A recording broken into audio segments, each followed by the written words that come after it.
नमस्कार। आज के इस विश्लेषण में हम बात करने वाले हैं भारतीय संविधान की 7वीं अनुसूची की।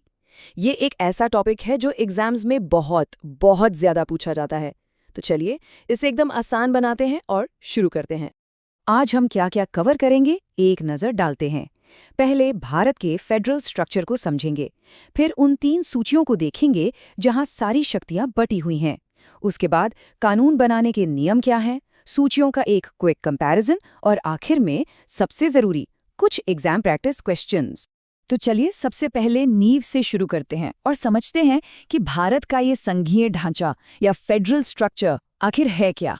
तो संघवाद यानी फेडरलिज्म है क्या? देखिए, इसे आसान भाषा में समझें तो ये केंद्र और राज्यों के बीच पावर शेयरिंग का एक समझौता है। मतलब दोनों के पास अपने अपने काम करने के एरियाज हैं, अपनी अपनी जिम्मेदारियां हैं, ताकि देश का शासन ठीक से चल सके। अब सवाल ये उठता है कि भारत जैसे इतने बड़े और डाइवर्स देश में ये पावर्स असल में बांटी कैसे जाती हैं? इसका जवाब हमारे संविधान में ही छुपा है। और यहीं पर 7वीं अनुसूची यानी शेड्यूल 7 सामने आती है। ये एक तरह से एक रूल बुक है जो साफ साफ बताती है कि कौन सा काम केंद्र सरकार का है और कौन सा राज्य सरकार का, ताकि कोई कंफ्यूजन ना हो। तो अब हम इस पावर डिस्ट्रीब्यूशन के 3 सबसे जरूरी हिस्सों को समझेंगे, जिन्हें हम 3 सूचियों या 3 लिस्ट्स के नाम से जानते हैं। सबसे पहले आती है यूनियन लिस्ट यानी संघ सूची। इसमें वो विषय हैं जो राष्ट्रीय महत्व के हैं, मतलब जिन पर पूरे देश में एक ही कानून होना चाहिए, और इन पर कानून बनाने की एक्सक्लूसिव पावर सिर्फ और सिर्फ संसद के पास है। जैसे कि देश की रक्षा, विदेश मामले, बैंकिंग और करेंसी, रेलवे। आप देख सकते हैं ये सब ऐसे मामले हैं जो पूरे देश को एक साथ प्रभावित करते हैं, इसीलिए ये यूनियन लिस्ट में है। दूसरी है स्टेट लिस्ट यानी राज्य सूची। इसमें वो विषय हैं जो क्षेत्रीय या स्थानीय महत्व के हैं, और इन पर कानून बनाने का अधिकार सिर्फ राज्य की विधानसभाओं को है। इसमें आते हैं पुलिस, पब्लिक हेल्थ, खेतीबाड़ी और स्थानीय सरकार, मतलब वो मुद्दे जो हर राज्य की अपनी ज़रूरतों के हिसाब से अलग अलग हो सकते हैं।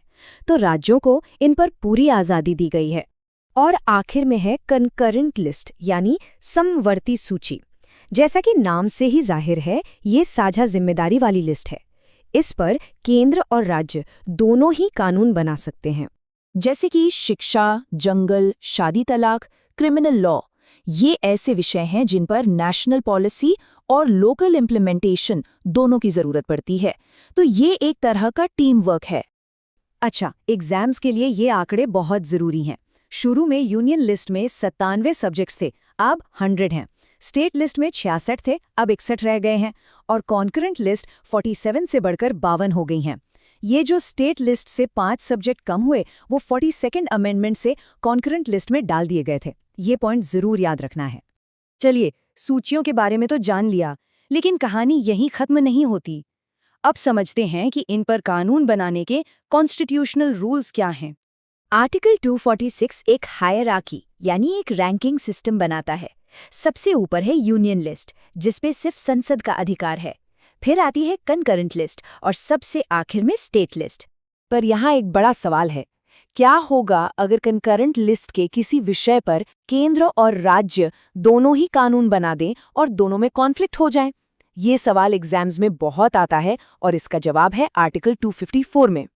नियम बहुत सीधा है, अगर कॉन्फ्लिक्ट होता है तो केंद्र का कानून ही माना जाएगा और राज्य का कानून उस हद तक खत्म हो जाएगा। हाँ, लेकिन इसमें एक एक्सेप्शन है। अगर राज्य के कानून को राष्ट्रपति की मंजूरी मिल गई है तो वो कानून उस खास राज्य में लागू रहेगा। चलिए, अब तक जो कुछ भी सीखा है उसे फटाफट एक सिंपल कंपैरिजन टेबल में देख लेते हैं, ताकि रिवीजन में आसानी हो। ये टेबल क्विक रिवीजन के लिए परफेक्ट है। पावर, सब्जेक्ट्स के नंबर, उनका नेचर, एग्जाम्पल्स और कॉन्फ्लिक्ट में क्या होगा, सब कुछ एक ही जगह पर। इसे ध्यान से देख लीजिए। यूनियन लिस्ट मतलब नेशनल इंपॉर्टेंस, स्टेट लिस्ट मतलब रीजनल इंपॉर्टेंस, और कॉन्करेंट लिस्ट मतलब शेयर्ड रिस्पॉन्सिबिलिटी। चलिए, अब अपनी नॉलेज को टेस्ट करने का समय आ गया है। देखते हैं कुछ इंपॉर्टेंट MCQs। पहला सवाल है, शिक्षा, जो पहले स्टेट लिस्ट में था, उसे किस संशोधन से कंकरेंट लिस्ट में डाला गया? ऑप्शंस हैं 40th, 42nd, 44th या 52nd अमेंडमेंट। जरा सोचिए। बिल्कुल सही। इसका जवाब है बी, 42nd अमेंडमेंट। ये एक लैंडमार्क अमेंडमेंट था और ये सवाल बहुत कॉमन है। अगला सवाल, जो विषय इन तीनों में से किसी भी लिस्ट में नहीं है, जिन्हें रेजिड्यूरी पावर्स कहते हैं, उन पर कानून कौन बनाता है? जैसे मान लीजिए साइबर लॉज। इसका सही जवाब है बी, संसद। आर्टिकल 248 के मुताबिक ऐसी सारी बची कुची शक्तियां संसद के पास हैं। ये हमारे संविधान के स्ट्रॉन्ग सेंटर वाले फीचर को दिखाता है। और ये आखिरी सवाल, पुलिस और लोक व्यवस्था, ये विषय किस सूची में है? ये तो मेमोरी का सीधा साधा टेस्ट है। और इसका सही जवाब है बी, स्टेट लिस्ट। जैसा हमने डिस्कस किया था, ये राज्य सरकारों के सबसे कोर फंक्शंस में से एक है। तो चलिए एक फाइनल क्विक रिवीजन करते हैं। इन 6 की पॉइंट्स को याद रखिए। शेड्यूल 7 में 3 सूचियां हैं, यूनियन लिस्ट राष्ट्रीय महत्व की, स्टेट लिस्ट क्षेत्रीय महत्व की और कॉन्करेंट लिस्ट साझा जिम्मेदारी की। आर्टिकल 246 हायरार्की बताता है और आर्टिकल 254 कॉन्फ्लिक्ट को सॉल्व करता है। बस इतना याद है तो ये टॉपिक तैयार है। और जाते जाते ये रही एक सिंपल सी मेमोरी ट्रिक। यू से यूनियन फॉर यूनिफॉर्मिटी, मतलब एक रूपता। एस से स्टेट फॉर स्पेसिफिक्स, यानी खास जरूरतें। और सी से कॉन्करेंट फॉर कोऑपरेशन, यानी सहयोग। उम्मीद है इस विश्लेषण ने शेड्यूल 7 को एकदम क्रिस्टल क्लियर कर दिया होगा। वीडियो पसंद आई हो तो वीडियो को लाइक कीजिए, चैनल को सब्सक्राइब कीजिए और इन सभी शेड्यूल्स की पीडीएफ टेलीग्राम चैनल पे अपलोड हो चुकी है। तो मिलते हैं नेक्स्ट शेड्यूल में, तब तक के लिए हैप्पी लर्निंग, कीप स्माइलिंग।